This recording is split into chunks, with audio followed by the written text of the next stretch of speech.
नमस्कार मंडळी. आज मी अतिशय सोपी आणि झटपट होणारी एक व्हेज थाळी तुमच्यासाठी घेऊन आली आहे. चला तर मग बघूया काय काय आहे आणि कसं बनवायचं ते. तर आपण सर्वप्रथम सुरुवात करूया स्वीट डिशने. गोडाचं पहिले करूया. तर यामध्ये मी आता एका पातेल्यामध्ये 2 ते 3 चमचे आपलं जे साजूक तूप असतं ते घेतलेलं आहे. त्यामध्ये ड्रायफ्रूट व्यवस्थित परतून घेतलेले आहे. त्यानंतर मी इथे शेवई घेतलेली आहे, जी मार्केटमध्ये मिळते ती. तुम्ही तुमच्या घरी जी अवेलेबल असेल ती यूज करू शकता. तर मस्त व्यवस्थित त्याचे बारीक बारीक थोडेसे तुकडे करून आणि व्यवस्थित अशी परतून घ्यायची आहे. तर तुम्ही बघू शकता इथे जी तुपात परतून फुगते आहे, जेवढी व्यवस्थित परतून घ्याल आणि लो फ्लेम ठेवायची आहे. लो फ्लेमवर व्यवस्थित परतून घ्यायची आहे. ती फुगते आणि आपली जी खीर आहे ती घट्ट होते. तर इथे मी जे दूध यामध्ये टाकले आहे, साय आलेलं दूध टाकलेलं आहे आणि गरम करून म्हणजे उकळलेलं दूध जे आहे ते टाकलेलं आहे. त्याने टेक्स्चर छान येतं खिरीसाठी. त्यानंतर मी इथे आता केसर भिजवलेलं होतं थोडंसं, ते पण टाकलेलं आहे. मस्त पिवळसर असा कलर येतो त्याने. त्यानंतर इथे चवीनुसार साखर टाकलेली आहे. तुम्हाला जर जास्त गोड आवडत असेल तर तुम्ही तुमच्या चवीनुसार साखर कमी जास्त करू शकता. तर आता मी वेलची पूड टाकलेली आहे. जी वेलची आहे ती भरडून घेतलेली होती मिक्सरमधनं, ती इथे टाकलेली आहे. तर ही बघा आता आपली झालेली खीर तयार. थोडीशी उकळून देऊ.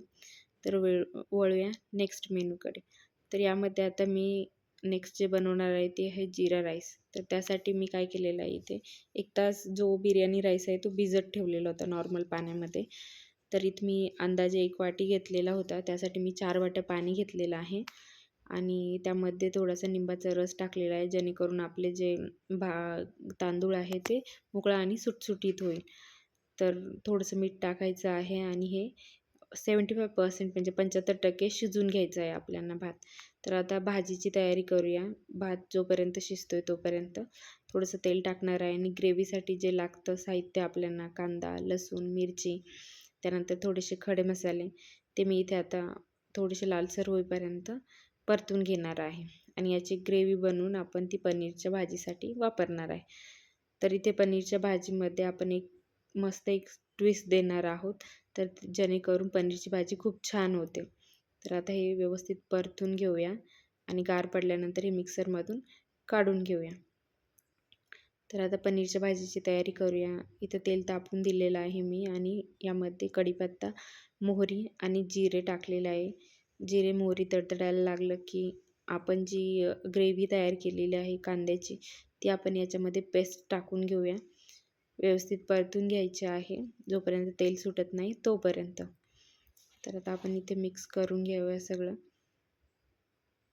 व्यवस्थित मिक्स करून घ्यायची. त्यानंतर मी इथे थोडीशी आलं लसूण पेस्ट पण टाकलेली आहे. त्यानंतर इथे चवीनुसार मीठ टाकलेलं आहे मी.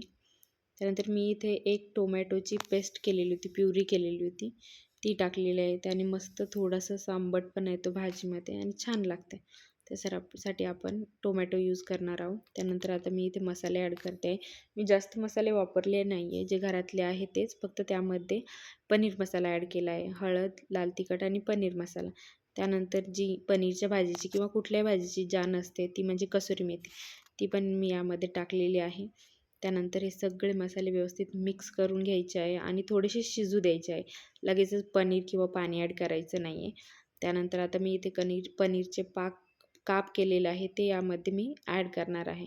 तुम्ही घरी बनवलेलं पनीर पण यूज करू शकता, पण मी मार्केटमधून घेतलेलं पनीर यूज केलेलं आहे. त्यानंतर हे पनीर आणि मसाला हे एकजीव करून घ्यायचं आहे. सगळं व्यवस्थित मिक्स करून घ्यायचं आहे आणि हे सगळं करताना जो आपला गॅस आहे त्याची फ्लेम ही लोवरती ठेवायची आहे. आता आहे खरा ट्विस्ट. इथे आपण बनवणार आहोत पनीर अंगार. तर त्यासाठी कोळसे मी गरम केलेले आहे. त्यावरती जे साजूक तूप आहे ते टाकलेलं आहे. तुम्ही त्यावरती बटर पण टाकू शकता. 5 ते 6 मिनटं हे व्यवस्थित झाकून ठेवायचं आहे. जो स्मोक उतरतो त्याने टेस्ट खूप छान लागते. तुम्ही नक्की ट्राय करा. तर आता नेक्स्ट जे आहे आपल्या मेनू कार्डमध्ये ते आहे जीरा राईस. तर त्यासाठी एकदम सिंपल प्रोसिजर आहे.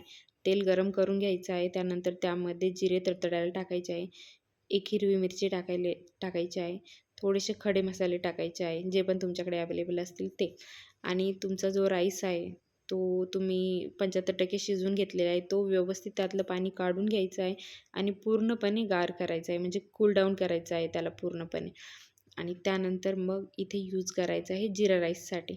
तर व्यवस्थित असं मिक्स करून घ्यायचं आहे. तुम्ही जर हा जिरा राईस करून बघितला ना, तर तुम्हाला रेस्टॉरंटमधल्या जिरा राईससारखाच लागेल, वाटणारच नाही तो घरी केला आहे. तुम्ही नक्की ट्राय करा ही डिश. जेव्हा घरी पाहुणे येतात तेव्हा काहीच सुचत नाही की काय करावं. ही झटपट होते, व्हेज थाली आणि सगळ्यांना आवडेल अशीच असते. तुम्ही नक्की ट्राय करा. तर बघू शकता तुम्ही इथे मी व्यवस्थित असं मिक्स केलेलं आहे आणि यामध्ये आता मी नंतर जी लास्ट इन्ग्रेडियंट आहे ते म्हणजे कोथिंबीर यामध्ये ॲड करायची, बारीक चिरून घ्यायची आणि खूप सारी तुम्ही घालू शकता. खूप छान लागते. व्यवस्थित मिक्स करून घ्यायचं आहे. तुम्ही बघू शकता परफेक्ट जिरा राईससारखं टेक्स्चर आलेलं आहे आपल्या जिरा राईसला. जसं रेस्टॉरंटमध्ये किंवा हॉटेलमध्ये भेटतं एकदम तसं. हे बघा, व्यवस्थित मिक्स करून घ्यायचं आहे सगळं. त्यानंतर आता आपण थोडेसे तळणीचे पदार्थ करूया. तर इथे मी कुरडई घेतलेली आहे, जी आपल्याकडे पारंपरिक पद्धतीने बनवतात आणि जेव्हा कोणी पाहुणे येतात तेव्हा नक्की हा मेनू 100% असतो. तर कुरडई तळलेली आहे आणि सर्वप्रथम जेव्हा आपण तळतो भजी वगैरे तेव्हा पहिल्यांदा कुरडई तळायची, कारण की ती कुरडई फुलते. नंतर जर तुम्ही तळली तर ती फुलत नाही. थोडेसे मी स्नॅक्स आणलेले आहे जे बाजारात इझिली अवेलेबल असतात, ते पण थोडेसे तळून घेतलेले आहे मी. नंतर आता तळणीचं जे लास्ट आहे ते भजी आहेत. तर नॉर्मल जे भजीचं पीठ मळतो सेम तसंच केलेलं आहे. यामध्ये मी कोथिंबीर ॲड केलेली आहे, म्हणजे मी कोथिंबीरचे भजे काढत आहे आज. तुम्हाला जेही आवडेल ते तुम्ही भज्यामध्ये टाकू शकता. बटाट्याचे झाले, कांद्याचे झाले, तुम्हाला जे आवडेल ते तुम्ही यामध्ये चेंजेस करू शकता. तर व्यवस्थित तळून घ्यायचं आहे. हे बघा, ही थाळी नक्की सगळ्यांना आवडेल. तुम्ही नक्की ट्राय करा आणि माझा व्हिडिओ आवडला असेल तर माझ्या व्हिडिओला लाईक आणि सबस्क्राईब जरूर करा. भेटूया नेक्स्ट रेसिपीमध्ये. तोपर्यंत बाय बाय, टेक केअर.